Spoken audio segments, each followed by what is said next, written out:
Good morning. আজকে একটা নতুন মিনি ব্লগ নিয়ে হাজির হয়েছি আমি। আজকে আমার একটা হেয়ার স্টাইলের শ্যুট আছে। তো এখন আমি দক্ষিণেশ্বর ব্রিজে আছি, সকাল সকাল বেরিয়ে পড়েছি বাড়ি থেকে।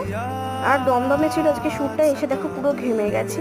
আর চলো এখন দেখা যাক কী হেয়ার স্টাইলটা হয় আমার। এখন ক্রিম্পিং হয়ে গেছে। তো এটা হচ্ছে আমার হেয়ার স্টাইলের যে দিদিটা। তো এখানে অনেক মডেলসরা ছিল। আজকে স্টুডিওটা হচ্ছে এইচডি স্টুডিওতে দমদমে।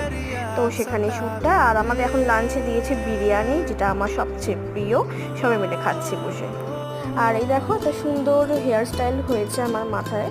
এটা কিন্তু আমার অরিজিনাল চুল, কোনো ফলস চুল এখানে কিন্তু নেই। একটা সুন্দর রোজের ওপরে হয়েছে। এটা হচ্ছে একদম ফাইনাল লুক আমার। তোমরা কমেন্ট করে জানিও কেমন লাগছে হেয়ারটা। কেউ যদি বুক করতে চাও তো আমাকে অ্যাডভান্স দিয়ে বুক করতে পারো। আর ভিডিওটা কেমন লাগলো সেটা অবশ্যই আমাকে কমেন্ট করে জানিও। ভালো লাগে চ্যানেলটিকে সাবস্ক্রাইব করো। আজকের জন্য টাটা, নতুন একটা ব্লগ নিয়ে তোমাদের সামনে হাজির হবো। ভালো থেকো, সুস্থ থেকো।